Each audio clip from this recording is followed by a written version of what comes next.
Bonjour, je m'appelle Lisa Mccorkle, je suis chef d'équipe et patiente-chercheuse au sein du Patient-Led Research Collaborative. Je suis atteinte du Covid long depuis que je suis tombée malade le 14 mars 2020. Je vais aujourd'hui vous parler de Patient-Led Research Collaborative, de certains de nos résultats de recherche, de la valeur et des difficultés de la recherche impliquant les patients, et de la voie que nous devons suivre. Tout d'abord, qui sommes-nous ? Patient-Led Research Collaborative est un groupe de patientes et patients atteints de Covid long qui s'est formé sur Slack en avril 2020. Et ce à partir d'un groupe de soutien axé sur la Covid-19 du collectif Body Politique. La plupart d'entre nous ont contracté la Covid au mois de mars de l'année dernière. Nous avons tous rejoint le groupe de soutien parce que nous n'avons pas guéri de cas initialement bénins de Covid.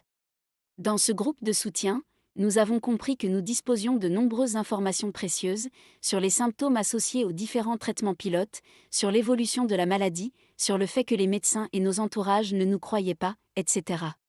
Un petit groupe, dont les membres avaient des connaissances dans divers secteurs de recherche, notamment les politiques, la conception participative, la neuroscience, la collecte de données, a créé un questionnaire destiné à agréger toutes ces données. Après avoir reçu 640 réponses et seulement 9 jours d'analyse plus tard, nous avons produit le premier rapport sur le Covid long. Ce premier rapport a révélé la nature multisystémique de la maladie et prouvé qu'il existait un sous-ensemble de patients du Covid touchés par ces symptômes prolongés. Nous avons documenté de nombreux symptômes qui n'apparaissaient pas sur la liste de l'OMS et des CDC, en particulier de nombreux symptômes neurologiques. Les patients qui s'étaient jusqu'alors sentis complètement isolés et manipulés ont eu l'impression que le rapport leur donnait raison. Il nous a permis de créer des liens avec de nombreux groupes de patients SFC et de commencer à parler du Covid long dans des articles et des revues médicales. Mais nous avons compris que notre première étude n'était pas suffisante, puisque nous continuions nous-mêmes à souffrir de symptômes, comme le reste de la communauté. Nous avons reçu une autorisation IRB de l'University College de Londres, grâce à l'une de nos chefs d'équipe, Athéna, qui travaille en tant que neuroscientifique, et nous avons rédigé une deuxième étude que nous avons traduite en 9 langues. Long et exhaustif, ce questionnaire nécessitait environ 70 minutes pour le remplir, ce qui est beaucoup pour n'importe qui. Mais encore plus pour les personnes qui souffrent de troubles cognitifs et de malaise post-effort.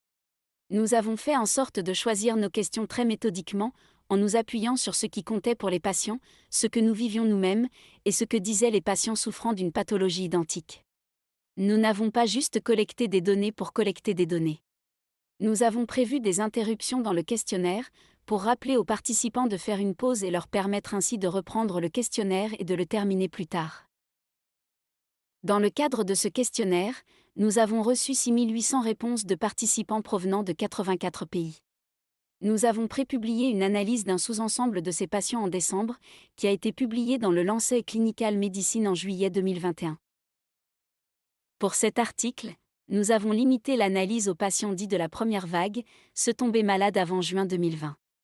Nous avons défini le Covid long par la persistance de symptômes d'un cas confirmé ou d'une suspicion de Covid pendant plus de 28 jours. Et nous avons donc limité l'analyse aux personnes correspondant à ces critères. La grande majorité de nos participants n'ont pas été hospitalisés et nos résultats, comme vous le voyez sur cet écran dans les données démographiques, ne sont pas nécessairement représentatifs de la population souffrant d'un Covid long, mais ils témoignent bien de ce que le Covid long peut signifier. Nous avons récolté des données sur 205 symptômes, que nous avons classés en 10 systèmes organiques, en répartissant les symptômes neurologiques en sous-sections, en raison de leur nombre important. Les symptômes sensorimoteurs sont le symptôme neurologique le plus fréquent puisqu'il concerne 91,4% des patients. Les symptômes systémiques, qui incluent la fatigue, le malaise post-effort et la fièvre étaient les plus fréquents, puisque 99,7% des participants présentaient au moins l'un de ces symptômes. Les principaux symptômes à tout stade de la maladie d'un patient étaient la fatigue, le malaise post-effort et les troubles cognitifs.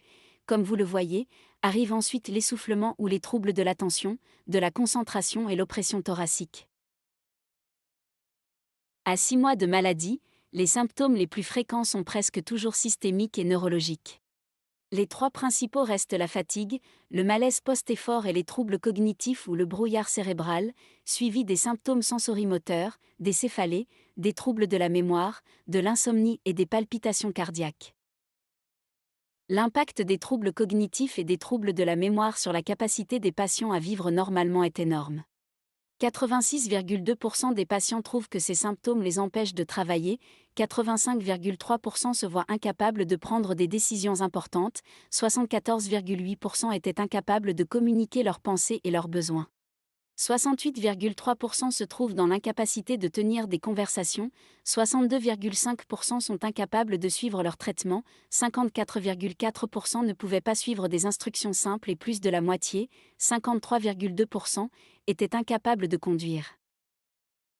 Nous avons découvert, et c'est important, que les troubles de la mémoire et de la cognition, ou leurs impacts, ne sont pas différents en fonction de la tranche d'âge.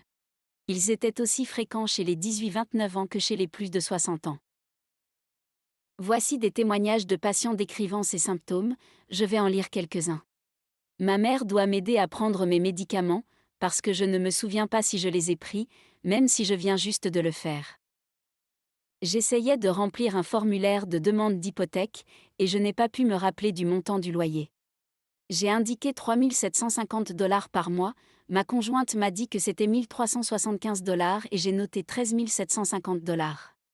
Lorsqu'elle m'a dit que je me trompais, j'ai essayé plusieurs fois, mais c'était juste histoire de tenter ma chance. J'ai mis une casserole à chauffer sur la gazinière et je l'ai laissée pendant plus d'1 heure. C'est la fumée et l'odeur de brûlé qui me l'ont rappelé. Je me suis perdue au volant et j'ai dû m'arrêter pour me repérer avec le GPS, pour pouvoir rentrer chez moi, alors que j'ai fait ce trajet des centaines de fois. J'ai dû interrompre de nombreuses conversations téléphoniques parce que je ne comprenais plus mon interlocuteur et que je ne pouvais pas communiquer clairement avec lui.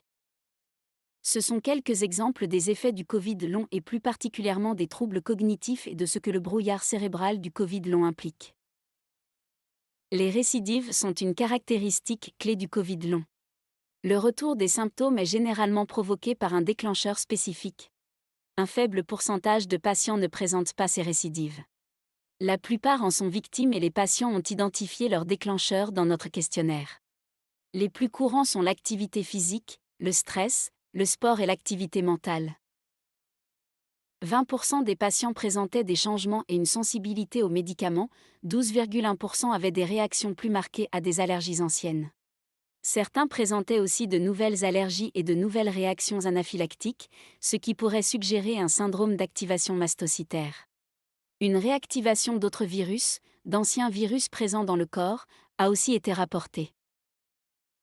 Les autres symptômes sérieux, moins fréquents, incluaient la perte de la vue, la perte de l'OUIE, la paralysie faciale et la suicidalité. Les menstruations sont l'un des déclencheurs des symptômes, comme vu dans la diapositive précédente. On observe aussi un nombre non négligeable de modifications du cycle menstruel. D'ailleurs, plus d'un quart des personnes qui avaient leurs règles avaient des règles anormales, et 15% des hommes et 8% des femmes ont présenté des dysfonctionnements sexuels. Nous comparons ces patients testés positifs aux patients non testés ou testés négatifs à la Covid et la seule différence statistiquement significative dans la temporalité des symptômes que nous avons découverte sur 205 symptômes concernait la perte du goût et de l'odorat. La principale différence entre ces deux cohortes est le moment où le test a été réalisé. Les personnes positives ont été testées 6 jours après l'apparition des symptômes, contre 43 jours pour les personnes testées négatives. Il apparaît donc clairement que nous ne devons pas nous fier à un test positif pour prouver qu'une personne infectée présente un Covid long. Après ce résumé de quelques symptômes du Covid long, vous ne serez pas surpris de constater qu'il a des conséquences importantes sur la capacité des individus à travailler. En effet, plus des 2/3 des participants ont dû réduire leurs horaires de travail ou cesser totalement de travailler au moment de l'étude. Des aménagements tels que le télétravail et les horaires flexibles ont permis à certaines personnes de continuer à travailler, mais tout le monde n'y a pas eu accès. De nombreux patients nous ont dit qu'ils avaient du mal à obtenir une reconnaissance d'invalidité et globalement, le sentiment général était que de nombreux patients avaient des difficultés financières. Nous avons obtenu d'autres résultats, que vous pourrez découvrir dans notre article publié dans The Clinical Medicine. À présent, je voudrais vous parler de l'impact de notre travail chez PLRC. Grâce à nos recherches et notre activisme, nous avons de nombreuses opportunités, en grande partie dues à un concours de circonstances entre le calendrier et l'histoire. Entre 10 et 30% des personnes atteintes par la Covid auront un Covid long. Il s'agit d'un événement d'invalidité en masse. Dans de telles circonstances, ces personnes cherchent des réponses rapides. En l'absence de recherches médicales traditionnelles similaires, nos recherches sont devenues une source d'informations essentielles pour les autorités et les professionnels de santé.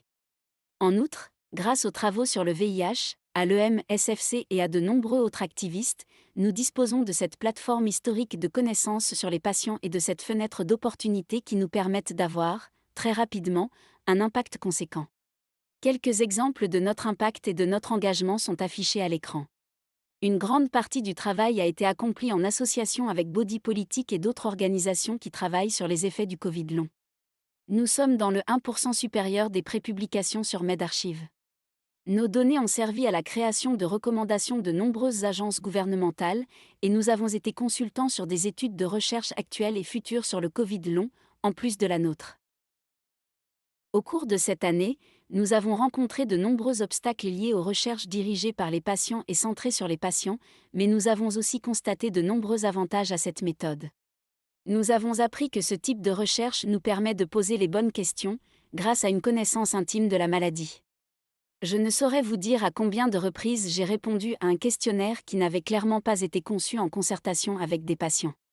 Dans ce cas, j'ai souvent du mal à savoir quoi répondre, car aucune des réponses proposées ne correspond à mon expérience ou à ce que je traverse.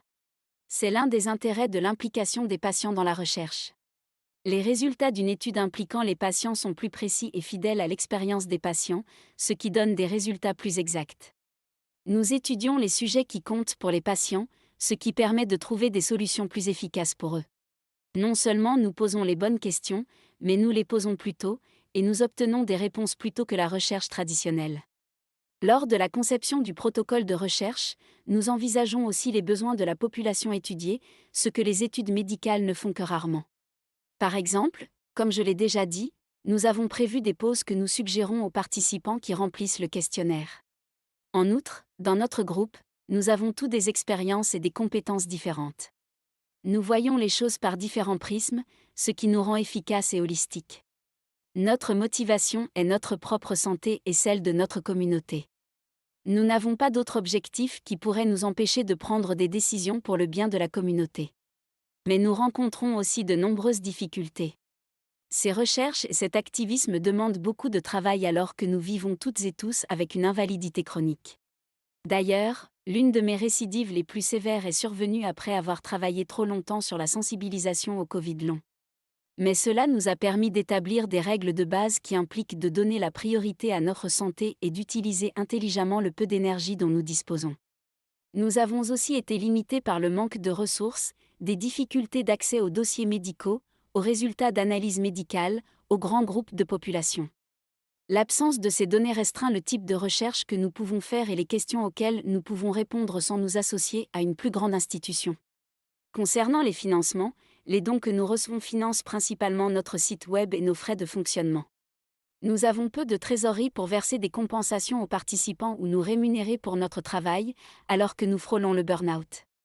Jamais un investigateur dans une étude universitaire de grande ampleur ne travaillerait sans rémunération. Pourtant, notre travail a le même impact, si ce n'est un impact plus important, sur la recherche sur le Covid long, alors que nous sommes bien loin d'avoir les mêmes financements.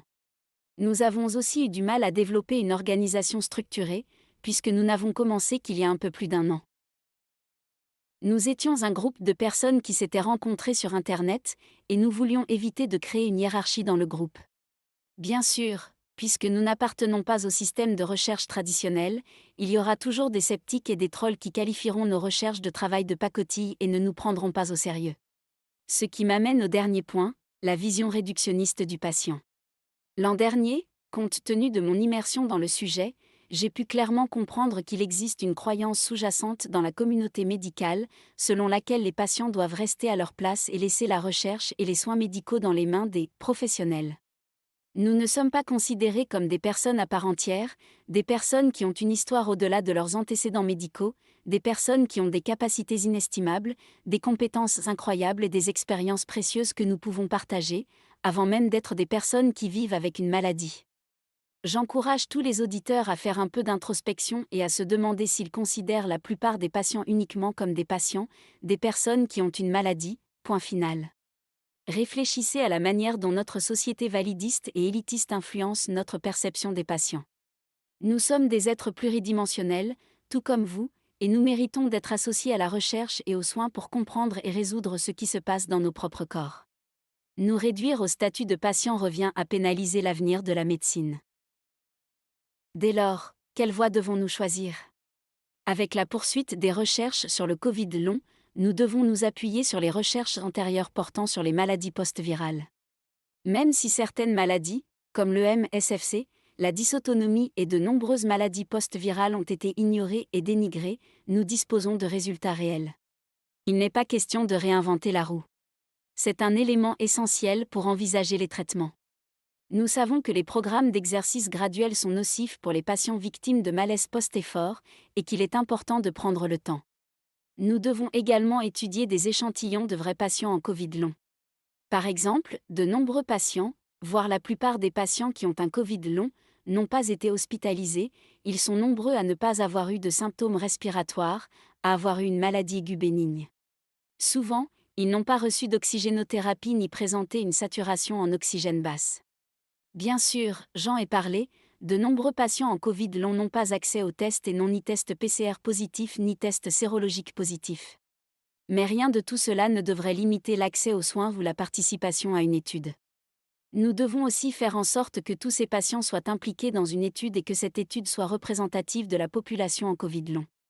Enfin, si vous êtes chercheur, il est très important qu'à l'avenir vous impliquiez les patients dans chaque aspect de vos recherches, du début à la fin. Souvent, les études qui impliquent les patients les invitent à une réunion dans lesquelles il manque de contexte.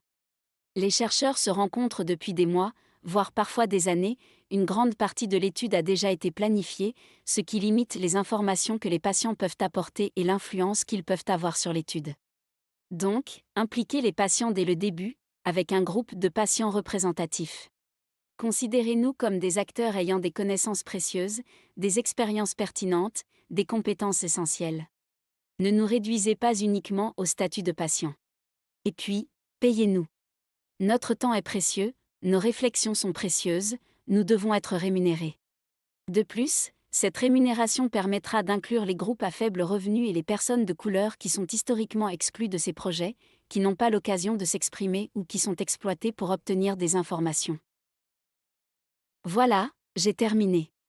Merci de votre attention. Je vous invite à consulter notre site web pour en savoir plus sur nous. N'hésitez pas à m'envoyer un email à lisa@patienteledrosearch.com.